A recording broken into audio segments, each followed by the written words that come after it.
Bhagyalakshmi serial. ಅಂತೂ ಹೋಟೆಲ್ನಲ್ಲಿ ಕೆಲಸಕ್ಕೆ ಇಟ್ಟಿಸಿಕೊಂಡ ಭಾಗ್ಯ. ಇತ್ತ ತಾಂಡವ್ ಮನೆ ಮುಂದೆ ಶ್ರೇಷ್ಠ ಹಾಜರ್. ಭಾಗ್ಯಲಕ್ಷ್ಮಿ ಧಾರಾವಾಹಿ. ತಾಂಡವ್ ಶ್ರೇಷ್ಠ ಸಂಬಂಧ ಮದುವೆ ವಿಚಾರವಾಗಿ ಪೂಜಾ ಕೋಪಗೊಂಡಿದ್ದಾಳೆ. ಈ ಮದುವೆ ನಾಟಕ ಎಲ್ಲವನ್ನೂ ನಿಲ್ಲಿಸುವಂತೆ ಇಬ್ಬರಿಗೂ ವಾರ್ನಿಂಗ್ ಮಾಡುತ್ತಾಳೆ. ತಪ್ಪು ಮಾಡಿದ್ದರೂ ಇಬ್ಬರು ತಾನು ಏನೂ ಮಾಡಿಲ್ಲ ಎನ್ನುವಂತೆ ಇದ್ದಾರೆ. ಪೂಜಾ ಪದೇ ಪದೇ ವಾರ್ನಿಂಗ್ ಕೊಡುವುದನ್ನು ಸಹಿಸದ ಶ್ರೇಷ್ಠ ಇಷ್ಟು ದಿನ ಮುಚ್ಚಿಟ್ಟಿದ್ದ ವಿಚಾರಗಳನ್ನು ನಿಮ್ಮ ಮನೆಯವರ ಮುಂದೆ ಹೇಳುವುದಾಗಿ ಹೋಗಿ ಹೇಳುತ್ತಾಳೆ. ಇತ್ತ ಶ್ರೇಷ್ಠ ತಾಯಿ ಯಶೋಧ ಮದುವೆಗೆ ಕರೆಯಲೆಂದು ಕುಸುಮಗೆ ಕರೆ ಮಾಡುತ್ತಾರೆ. ಮದುವೆಗೆ ನಾನು ಮಿಸ್ ಮಾಡದೆ ಬಂದೇ ಬರುತ್ತೇನೆ. ಅಲ್ಲಿ ಶಾಸ್ತ್ರವೆಲ್ಲ ನನ್ನದೇ. ನನಗೆ ಗೊತ್ತಿರೋದು ಏನೂ ಇಲ್ಲ. ನಾನು ಎಲ್ಲವನ್ನು ನೋಡಿಕೊಳ್ಳುತ್ತೇನೆ. ನೀವು ಯೋಚನೆ ಮಾಡಬೇಡಿ. ಆದರೂ ನಿಮ್ಮ ಮಗಳು ಮದುವೆ ಆಗುತ್ತಿರೋ ಹುಡುಗನನ್ನು ಇದುವರೆಗೂ ನನಗೆ ನೋಡಲಾಗಿಲ್ಲ ಎಂದು ಕುಸುಮ ಬೇಸರದಿಂದಲೇ ಹೇಳುತ್ತಿರುತ್ತಾಳೆ. ಅತ್ತೆ ಯಶೋಧ ತಾಂಡವ್ ನಾಟಕದ ಅಪ್ಪ ಅಮ್ಮ ಸುಂದರಿ ಮಹೇಶನ ಬಗ್ಗೆ ಮಾತನಾಡುತ್ತಾರೆ. ಇತ್ತು ಎಂಥ ಜನಗಳು, ನನಗಂತೂ ಅರ್ಥವಾಗುತ್ತಿಲ್ಲ. ಮದುವೆ ಆಗುವ ಮುನ್ನವೇ ಸೊಸೆ ಮನೆಗೆ ಬಂದು ಸೇರಿಕೊಂಡಿದ್ದಾರೆ. ನನಗಂತೂ ಈ ಮದುವೆ ಇಷ್ಟವಿಲ್ಲ. ಏನು ಮಗಳು ಪ್ರೀತಿಸಿದ್ದಾರೆ ಎಂಬ ಕಾರಣಕ್ಕೆ ಮದುವೆ ಮಾಡಿಕೊಳ್ಳುತ್ತಿದ್ದೇವೆ ಎನ್ನುತ್ತಾಳೆ. ಶ್ರೇಷ್ಠ ನೋಡಿ ಕೋಪಗೊಳ್ಳುವ ತನ್ವಿ.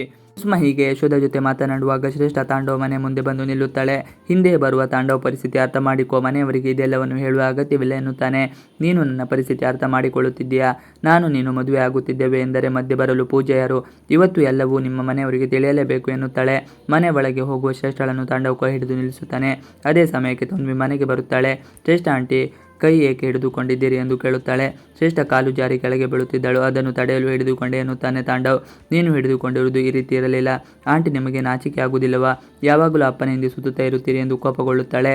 ತಾಂಡವ್ ತನ್ವಿಗೆ ರೇಗುತ್ತಾನೆ. ಇರಲಿ ಬಿಡು ತಾಂಡವ್, ಆಕೆ ಚಿಕ್ಕ ಹುಡುಗಿ, ಏನಾದರೂ ಮಾತನಾಡಲಿ. ತನ್ವಿ, ನೀನು ಒಳಗೆ ಹೋಗು. ತನ್ವಿ, ನಾನು ಏಕೆ ಬಂದೆಂಬುದನ್ನು ಹೇಳುತ್ತೇನೆ ಎನ್ನುತ್ತಾಳೆ. ತನ್ವಿ ಕೋಪದಿಂದಲೇ ಮನೆ ಒಳಗೆ ಹೋಗುತ್ತಾಳೆ. ಕುಸುಮ ಯಶೋಧ ಬಳಿಕ ಮಾತನಾಡುವಾಗ ಪೂಜಾ ಗಾಬರಿಯಿಂದ ಈ ಮದುವೆ ನಡೆಯಬಾರದು ಎನ್ನುತ್ತಾಳೆ. ಇದನ್ನು ಕೇಳಿಸಿಕೊಳ್ಳುವ ಕುಸುಮ ಫೋನ್ ಇಟ್ಟು, ಏಕೆ ಈ ಮದುವೆ ನಡೆಯಬಾರದು, ಏಕೆ ಈ ರೀತಿ ಹೇಳುತ್ತಿದ್ದೀಯ ಎಂದು ಹೇಳುತ್ತಾಳೆ. ಆ ಮದುವೆ ನಡೆದರೆ ಅಕ್ಕನ ಜೀವನ ಹಾಳಾಗುತ್ತೆ ಎಂದು ಪೂಜೆ ಹೇಳುತ್ತಾಳೆ. ಶ್ರೇಷ್ಠ ಮದುವೆ ಆದರೆ ಭಾಗ್ಯ ಜೀವನ ಏಕೆ ಹಾಳಾಗುತ್ತದೆ ಎಂದು ಕುಸುಮ ಹೇಳುತ್ತಾಳೆ. ಅದಕ್ಕೆ ನಾನು ಉತ್ತರಿಸುತ್ತೇನೆ ಎನ್ನುತ್ತಾ ಶ್ರೇಷ್ಠ ಮನೆಗೆ ಬರುತ್ತಾಳೆ. ಅವಳ ಹಿಂದೆ ತಾಂಡವ್ ಕೂಡ ಬಂದಿರುತ್ತಾನೆ. ತಾಂಡವ್ ಮನೆಗೆ ಬಂದು ಕೂತ ಶ್ರೇಷ್ಠ ಪೂಜಾ ಕಂಗಾಲು. ಏ ಭಾಗ್ಯ, ಎಲ್ಲೇ ಇದೆಯಾ ನೀನು? ಅದು ನಾನು ಬರ್ತಾ ಇದ್ದೀನಿ ತನ್ವಿ ಆಗಲೇ ಮನೆಗೆ ಬಂದು ಮುಟ್ಟಿಯಾಯಿತು. ತರಕಾರಿ ತರದೇ ಇದ್ರೂ ಪರವಾಗಿಲ್ಲ, ಮೊದಲು ಮನೆಗೆ ಬಾ, ಬೇಗ ಬಾ ಎಂದು ಅತ್ತೆ ಭಾಗ್ಯಳನ್ನು ಕರೆದಿರುತ್ತಾರೆ. ಭಾಗ್ಯ ಗಡಿಬಿಡಿಯಲ್ಲಿ ತರಕಾರಿಯನ್ನು ಬಿಟ್ಟು ಬರುವಂತಾಗುತ್ತದೆ. ಆದರೆ ಅಂಗಡಿಯವರು ನೆನಪಿಸುತ್ತಾರೆ. ಇನ್ನು ಮನೆಯಲ್ಲಿ ಎಲ್ಲ ಕೂತು ಯೋಚನೆ ಮಾಡುತ್ತಾ ಇರುತ್ತಾರೆ. ಯಾಕೆ ಇವಳು ಬಂದಿದ್ದಾಳೆ ಎಂದು ಯಾರಿಗೂ ಅರ್ಥ ಆಗೋದಿಲ್ಲ. ಮಕ್ಕಳೆಲ್ಲ ಹಸಿದಿರುತ್ತಾರೆ, ಸೇಬು ತಿನ್ನುತ್ತಾರೆ. ಇನ್ನು ಉಳಿದವರು ಟೀ ಕುಡಿಯುತ್ತಾರೆ. ಅಂದರೆ ಅವರೆಲ್ಲ ಭಾಗ್ಯಗಾಗಿ ಕಾಯುತ್ತಾ ಇದ್ದಾರೆ ಎಂದು ಅರ್ಥ ಆಗುತ್ತದೆ. ಇನ್ನು ಪೂಜಾ ಮಾತ್ರ ನಿಂತುಕೊಂಡು ತುಂಬ ಗಲಿಬಿಲಿಯಾಗಿರುತ್ತಾಳೆ. ಅವಳಿಗೆ ಚೂರು ಸಮಾಧಾನ ಇರೋದಿಲ್ಲ. ಅವಳು ಇನ್ನು ಮುಂದೆ ಏನಾಗಬಹುದು ಎಂದು ಆತಂಕದಲ್ಲಿ ಯೋಚನೆ ಮಾಡುತ್ತಾ ನಿಂತಲ್ಲಿ ನಿಲ್ಲದೆ ಕಷ್ಟಪಟ್ಟು ಇರುತ್ತಾಳೆ. ಒಮ್ಮೆ ಭಾವನ ಹತ್ತಿರ ಮಾತನಾಡಿ ಬಿಡೋಣ ಎಂದುಕೊಳ್ಳುತ್ತಾಳೆ. ಭಾವ, ಇವಳು ಯಾಕೆ ಇಲ್ಲಿಗೆ ಬಂದಿದ್ದಾಳೆ? ನೀವು ಅತಿಯಾಗಿ ಮಾತನಾಡಿದ್ದಕ್ಕೆ ಅವಳು ಬಂದಿದ್ದಾಳೆ ಎಂದು ತಾಂಡವ್ ಹೇಳುತ್ತಾನೆ. ನಾನು ಅತಿಯಾಗಿ ಆಡಿದ್ನಾ? ಅವಳು ಆಡಿದ ಮಾತಿಗೆ ನಾನು ಉತ್ತರ ಕೊಟ್ಟೆ ಅಷ್ಟೇ ಎಂದು ಹೇಳುತ್ತಾಳೆ. ಆಗ ತಾಂಡವ್ ಸುಮ್ಮನಾಗುತ್ತಾನೆ. ಆದರೆ ಪೂಜೆ ಅವನಿಗೆ ಭಯ ಹುಟ್ಟಿಸುವುದು ಇನ್ನಷ್ಟು ಮಾತುಗಳಿವೆ. ಇವಳು ಬಾಯಿ ಬಿಟ್ಟು ಅಕ್ಕನ ಜೀವನ ಹಾಳಾದರೆ ನಿಮ್ಮನ್ನು ಮಾತ್ರ ನಾನು ಸುಮ್ಮನೆ ಬಿಡೋದಿಲ್ಲ ಎಂದು ಹೇಳುತ್ತಾಳೆ. ಅಕ್ಕಂಗೆ ಏನು ಗೊತ್ತಾಗಬಾರದು. ಅದರಲ್ಲೂ ಇಷ್ಟು ದಿನ ಅಕ್ಕಂಗೆ ಮೋಸ ಆಗಿದೆ ಅಂತ ಅವಳಿಗೆ ಗೊತ್ತಾಗಿ ಮನಸ್ಸು ಹಾಳಾದರೆ ನಾನಂತೂ ಸುಮ್ಮನೆ ಬಿಡೋದಿಲ್ಲ ಎಂದು ಹೇಳುತ್ತಾಳೆ. ಅಷ್ಟರಲ್ಲಿ ಕುಸುಮ ಗದರುತ್ತಾರೆ. ಪೂಜೆ, ಯಾಕೆ ಆ ಕಡೆ ಹೋಗಿದೆಯೇ ಎಂದು ಮಾತನಾಡುವ ಬರದಲ್ಲಿ ಅವಳಿಗೆ ತಾನು ಎಲ್ಲಿದ್ದೇನೆ ಅನ್ನೋರು ಕೂಡ ಮರೆತು ಹೋಗಿರುತ್ತದೆ. ಗೆರೆ ದಾಟಿ ಪಕ್ಕದ ಮನೆಗೆ ಹೋಗಿರುತ್ತಾಳೆ. ಗೆರೆ ದಾಟಿ ಪಕ್ಕದ ಮನೆಯವರ ಜೊತೆ ಏನು ಗುಸುಗುಸು ಪಿಸು ಎಂದು ಕುಸುಮ ಗದರುತ್ತಾಳೆ. ಅತ್ತೆ, ಗೊತ್ತಾಗಲಿಲ್ಲ, ನಾನು ಗಮನಿಸದೆ ಹೋಗಿಬಿಟ್ಟೆ ಎಂದು ಹೇಳುತ್ತಾಳೆ. ಏನು ಗಮನಿಸದೆ ಹೋಗಿರೋದು ಎಂದು ಮತ್ತೆ ಬೈಯುತ್ತಾಳೆ. ದಾರಿ ಬಿಡುಗೊಂಡಾಣೆ ಎಂದು ಹೇಳುತ್ತಾ ಕುಸುಮ ಮತ್ತೆ ಸೋಫಾ ಮೇಲೆ ಕುಳಿತುಕೊಳ್ಳುತ್ತಾಳೆ. ಹಿಂದೊಮ್ಮೆ ಭಾಗ್ಯ ಹೇಳಿದ ಮಾತು ಪೂಜೆಗೆ ನೆನಪಿಗೆ ಬರುತ್ತದೆ. ಯಾವ ಹೆಂಡತಿ ಕೂಡ ತನ್ನ ಗಂಡ ಪರಸ್ತ್ರೀಯನ್ನು ಬಯಸುತ್ತಾನೆ ಎನ್ನದಾದರೆ ಸಹಿಸಿಕೊಳ್ಳುವುದಿಲ್ಲ, ತುಂಬ ಬೇಸರ ಆಗುತ್ತದೆ ಎಂದು ಅವಳು ಹೇಳಿರುತ್ತದೆ. ಅದನ್ನು ನೆನೆದವಳಿಗೆ ಭಯ ಆಗಿರುತ್ತದೆ.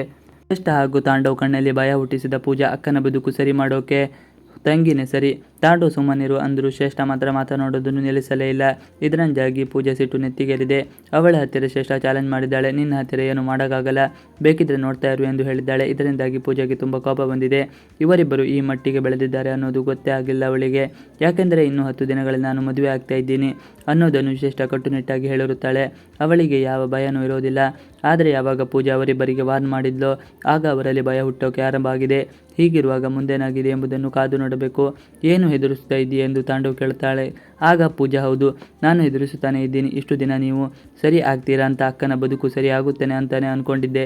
ಆದರೆ ಯಾವುದಕ್ಕೂ ಅಷ್ಟೊಂದು ಸೀರಿಯಸ್ ಆಗಿ ತಗೊಂಡಿರಲಿಲ್ಲ. ಆದರೆ ನೀವು ಇಷ್ಟೊಂದು ಮುಂದುವರಿದಿರಾ ಅಂತ ಹೆದರಿಸಬೇಕಾಗಿಲ್ಲ ಎನ್ನುತ್ತಾಳೆ. ತಾನು ತಾಂಡವ್ ಪ್ರೀತಿಸ್ತಾ ಇದ್ದೀವಿ, ಮದುವೆ ಆಗ್ತೀವಿ, ಅದರಲ್ಲಿ ತಪ್ಪೇನಿದೆ? ನಾವು ಯಾರಿಗೂ ಹೆದರುವುದಿಲ್ಲ, ಹೆದರುವ ಅವಶ್ಯಕತೆ ಕೂಡ ನಮಗಿಲ್ಲ ಅಂತ ದಿಮಾಕಿನಲ್ಲಿ ಶ್ರೇಷ್ಠ ಮಾತಾಡುತ್ತಾಳೆ. ಅದನ್ನು ಕೇಳಿದ ಪೂಜಾ ಇನ್ನಷ್ಟು ಕೋಪ ಹೆಚ್ಚಾಗುತ್ತದೆ. ಅವಳು ಅವಳು ಅದಕ್ಕೆ ಸರಿಯಾಗಿ ಪ್ರತ್ಯುತ್ತರವನ್ನೇ ನೀಡುತ್ತಾಳೆ. ಏ ಮುಚ್ಚೆ ಬಾಯಿನ, ನಾನು ಈ ದೊಡ್ಡ ಮನುಷ್ಯರ ಹತ್ತಿರ ಮಾತಾಡ್ತಾ ಇದ್ದೀನಿ, ನಿಂದೇನೆ ಮಧ್ಯದಲ್ಲಿ ಅಂತ ದಬಾಯಿಸ್ತಾಳೆ. ಆಗ ಶ್ರೇಷ್ಠ ಸುಮ್ಮನಾಗುತ್ತಾಳೆ. ಅಲ್ಲಿ ಮನೆಯಲ್ಲಿ 16 ವರ್ಷದ ಮಗಳನ್ನು ಇಟ್ಟುಕೊಂಡು ಮದುವೆ ಆಗ್ತೀನಿ ಅಂದಿರೋ ಇವನು ಜಗತ್ನಲ್ಲಿ ಇವನು ದೊಡ್ಡ ಗಂಡಸು ಅನ್ನೋ ಥರ ಇವನನ್ನು ಮದುವೆ ಆಗೋ ನೀನು, ಎಲ್ಲ ಸರಿ ಇದೆ, ನಿಮಗೆ ನಾಚಿಕೆ ಮಾನ ಮರ್ಯಾದೆ ಏನೂ ಇಲ್ವಾ ಅಂತ ಬೈತಾಳೆ.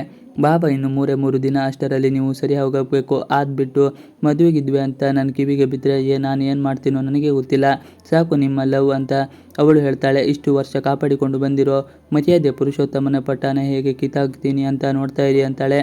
ನೀವೆಲ್ಲೂ ತಲೆ ಎತ್ತಿಕೊಂಡು ತಿರುಗಾಡಬಾರದು, ಆ ರೀತಿ ಮಾಡ್ತೀನಿ, ಹಾಗೆ ಮಾಡಿಲ್ಲ ಅಂದರೆ ನನ್ನ ಹೆಸರು ಪೂಜಾನೆ ಅಲ್ವಾ ಎಂದು ಹೇಳ್ತಾಳೆ.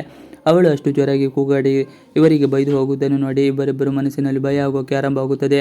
ತಾಂಡು ಏನು ಹಾಗೆ ನೋಡಿಕೊಂಡು ನಿಂತಿದೆಯಾ, ಹೋಗಿ ತಡಿ, ಅವಳನ್ನು ನಮ್ಮ ಮುಂದೆ ಎಷ್ಟು ಮಾತನಾಡ್ತಾಳೆ ನೋಡು ಅಂತ ಶ್ರೇಷ್ಠ ಹೇಳ್ತಾಳೆ.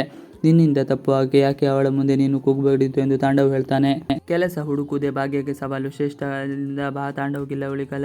ಹೆಣ್ಣಿನ ಸಾಹಸವನ್ನು ಕೆಲವೊಮ್ಮೆ ವೀಕ್ನೆಸ್ ಎಂದುಕೊಂಡರೆ ಚಂಡಿ ಚಾಮುಂಡಿ ಆಗುವುದು ಕೂಡ ಗೊತ್ತಿರುತ್ತದೆ. ಆ ಬೆಳವಣಿಗೆ ತಾಂಡವ್ ಹಾಗೂ ಭಾಗ್ಯಳ ಜೀವನದಲ್ಲಿ ನಡೆಯುತ್ತಾ ಇದೆ. ಭಾಗ್ಯ ಇಷ್ಟು ದಿನ ಗಂಡ ಮನೆ ಮಕ್ಕಳು ಅಂತ ಮಾವ ಅಂತ ಅಷ್ಟೇ ಬದುಕಿದವಳು, ಇದಷ್ಟೇ ಪ್ರಪಂಚ ಎಂದುಕೊಂಡವಳು. ಆದರೆ ಗಂಡ ಎಂಬ ಪಿಶಾಚಿ ಬೇರೆಯದ್ದೇ ಅವತಾರ ತೆಗೆದ. ಈಗ ಸಾನಮೂರ್ತಿ ಅಂತಿದ್ದ ಭಾಗ್ಯ ಈಗ ರೌದ್ರವತಾರ ತಾಳಿದ್ದಾಳೆ. ಭಾಗ್ಯಳಿಂದ ಏನೂ ಆಗಲ್ಲ ಅಂತ ಹೇಳಿ ಅವಳಿಂದ ಅಸಾಧ್ಯವಾದುದನ್ನೆಲ್ಲ ಸಾಧ್ಯವಾಗಿಸುತ್ತಿದ್ದಾನೆ. ಈಗ ಮನೆ ನಡೆಸುವ ಜವಾಬ್ದಾರಿಯನ್ನು ಭಾಗ್ಯಳಿ ತೆಗೆದುಕೊಳ್ಳುವಷ್ಟು ಧೈರ್ಯ ಬಂದಿದೆ. ಅದು ತಾಂಡವ್ ನೋಯಿಸುವ ಮಾತುಗಳಿಂದಾನೇ ಬಂದಿದೆ. ಭಾಗ್ಯ ಒಮ್ಮೆ ಹಠ ತೊಟ್ಟರೆ ಮುಗಿದೇ ಹೋಯಿತು. ಕೆಲಸಕ್ಕಾಗಿ ಭಾಗ್ಯ ಹುಟುಕಾಟ. ಭಾಗ್ಯ ಮನೆಯನ್ನು ನಿಭಾಯಿಸಬೇಕೆಂದು ಹಠ ಮಾಡಿ ಕುಂತಿದ್ದಾರೆ. ನನ್ನನ್ನು ನಂಬಿರುವವರು ನಾನು ಕಾಪಾಡಲೇಬೇಕೆಂದರು. ನಾನು ಕೆಲಸ ಮಾಡಲೇಬೇಕು ನಿರ್ಧಾರ ಮಾಡಿದ್ದಾಳೆ. ಅತ್ತೆಗೆ ಆಮೇಲೆ ಸಮಾಧಾನ ಮಾಡಿದರಾಯಿತು ಎಂದು ಹೋಟೆಲ್ ಒಂದಕ್ಕೆ ಕೆಲಸ ಕೇಳಿಕೊಂಡು ಬಂದಿದ್ದಾಳೆ. ಆರಂಭದಲ್ಲಿ ರಗಡಿರುವಂಥ ಓನರ್ ಬಳಿ ಬಂದಿದ್ದಾಳೆ.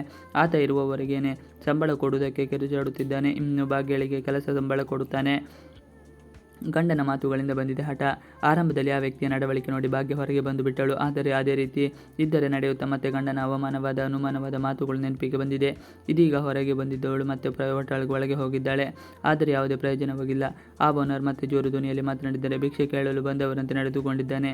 ಕೆಲಸ ಕೇಳಿದ ಕೂಡಲೇ ಸಾಧ್ಯವೇ ಇಲ್ಲ ಎಂಬಂತೆ ಹೇಳಿದ್ದಾನೆ. ಇದು ಭಾಗ್ಯಳಿಗೆ ಬೇಸರ ತರಿಸಿದೆ. ಮೊದಲ ಪ್ರಯತ್ನದಲ್ಲಿ ಹೀಗಾಯಿತಲ್ಲ ಎಂದು ಸಂಕಟಪಟ್ಟಿದ್ದಾಳೆ.